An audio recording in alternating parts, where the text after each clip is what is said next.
to me, 'cause what you said to me cut so deep, and now you're dead to me. Well, hello there and welcome back to another travel review. Today's travel review will be from York straight up to Inverness, or as we thought it was straight, York to Inverness. But this journey included bus rail replacement from Edinburgh Waverley due to a shortage of train drivers, so the train was unable to go further than Edinburgh. Safe to say, in my last video, I really hoped for the journey back home was going to be quite a positive one, and unfortunately, I think it's going to be just as negative. The train was just as busy. Let's just say people had 2-car reservations, and like I stated in the last video, it was so much easier and so much quicker just to sit in a non-reservated one. Anyways, enough of my talking, let's get into this review. I hope you enjoy it. First of all, on this journey, it was much sunnier and much warmer as the way down. On the way down, it bucketed down of rain the whole way there, so we weren't really able to see much of the views along from Berwick towards York, with all this lovely kind of beaches, mini beaches and large rivers that were along the journey. Although it was really busy, this was probably my most favourite part along the journey. On this journey, we stopped at Berwick upon Tweed for whatever reason. It was definitely not on the schedule. The seas were extremely choppy on that day. Here we passed a quarry with the shore on the background. Departed Edinburgh at approximately 15:30. The views upon this journey up from Edinburgh to Inverness was very scenic, however the bus was very busy. Here's just the sun setting over the Cairngorms. The journey was going extremely smoothly until we hit the diversion, as there was an RTC on the A9 which resulted on all lanes being fully closed and the A9 itself being closed, which means we didn't move it for about 2 hours or so, as the traffic was extremely heavy in the area. With this road being closed, it resulted on us missing the last train back to Elgin at 21:33. Watching the sun go down over the hills I thought was quite scenic, and I would happily do it again, but just not sit in a bus. We didn't go above 8 miles an hour for about an hour or so, just as the traffic wasn't moving quite as fast as we wanted it to, but we did get there eventually. It just took a hell of a lot of time. One thing I will say about the bus, the toilet was very spacey and clean. By this point, people were getting tired, cranky and very moody, with 4 kids at the back of the bus just being nuisances. But 4 kids on about a 12-hour journey, what else do you expect? People were getting hungry, and not a lot of people had food, as they certainly didn't think they were going to be boarding a coach for 4 hours, that's for sure. We had just started to get smoothly onto the A9 until we all received a tweet through our phone from Traffic Scotland saying the A9 had been shut at Shalodged, unsure how to pronounce that, to another RTC where a female sadly lost her lives, which meant we were even more late in arriving into Inverness. Well, and it's certainly safe to say I don't think I've ever been in this station when it's dead quiet. I've only ever been in it when it's open and extremely busy.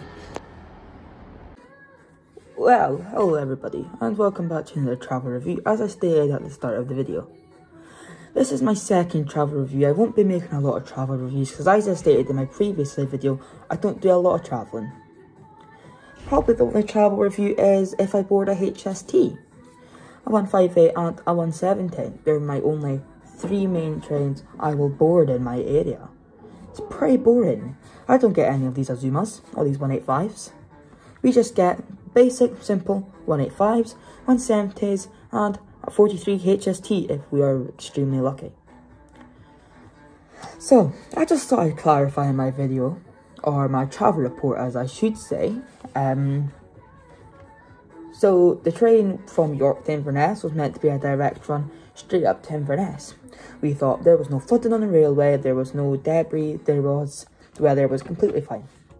Shouldn't be a problem. The announcement came up just as the train was coming to a platform, the 1355 LNER service to Inverness.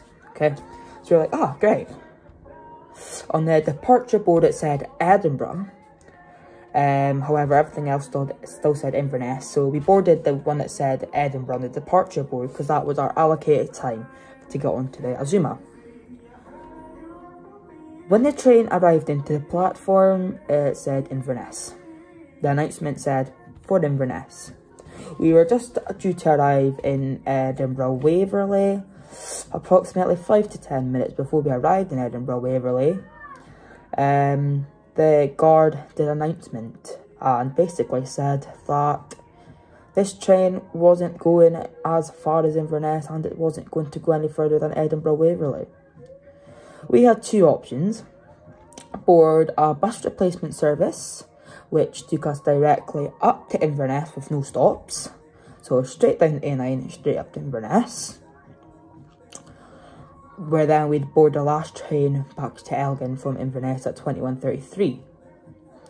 Or we had to wait for the ScotRail service from Edinburgh up to Inverness, but we'd have to wait an hour. Very busy train station with a lot of kids wasn't the most ideal thing, so we decided to go straight up to, was it Market Street, I think it was, just off Edinburgh Waverley Station, and board the coach replacement service. However, there was multiple RTCs along the A9, which resulted of us not getting into Inverness until around 2 o'clock in the morning, I think it was. It certainly wasn't early anyway. If we had arrived a couple minutes later and Inverness station was closed, LNER would have left us stranded in Inverness with a lot of kids. Luckily that wasn't the case, and LNER arranged for taxis to go back to Elgin. However, to put it very bluntly, LNER had thrown us onto buses, and that was it. We had spoke to station staff in Edinburgh Waverley, and they said transport from Inverness to Elgin would be available and already arranged before we get into Inverness, so transport home wouldn't have been a problem. However, with all the crashes on the A9, this did become a problem, and the ScotRail weren't aware that passengers from the LNER train had been put onto coaches. They were aware that the train wasn't going to be arriving in Inverness. So,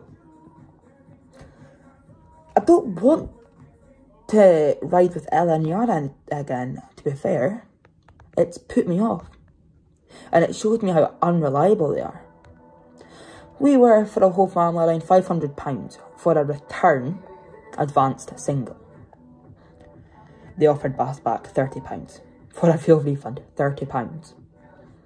We did get it sorted in the end, where they offered us our full refund, but now we are waiting for an email back. Yeah, so all I can say is the ScotRail staff in Inverness were just fabulous. They were amazing. Arranged us transport home.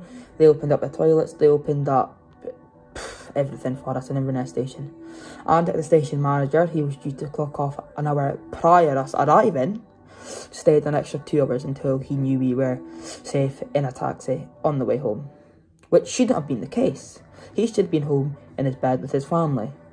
But no, he had to wait, as LNER had just dumped passengers onto a train and onto a coach, and yeah, that was it. I was going to do a travel review on an LNER from Inverness down to maybe Aviemore, but I could go get my hopes up to go in an Azuma and have to go in a ScotRail HST. So, it's the chance I'm going to take when I do a travel report into the future. I'm planning to do a lot more travel reports into the October holidays. So, hopefully you'll see a lot more videos in October holidays. I've got a sheet in front of me, actually, I'm going to do a vlog type video, where I'm going to tell you my key points, my challenges, my rules of social media, facts, and a hobby recap, which I will tell you more about in the next video. So, let's get back into the travel report video. When things go crazy.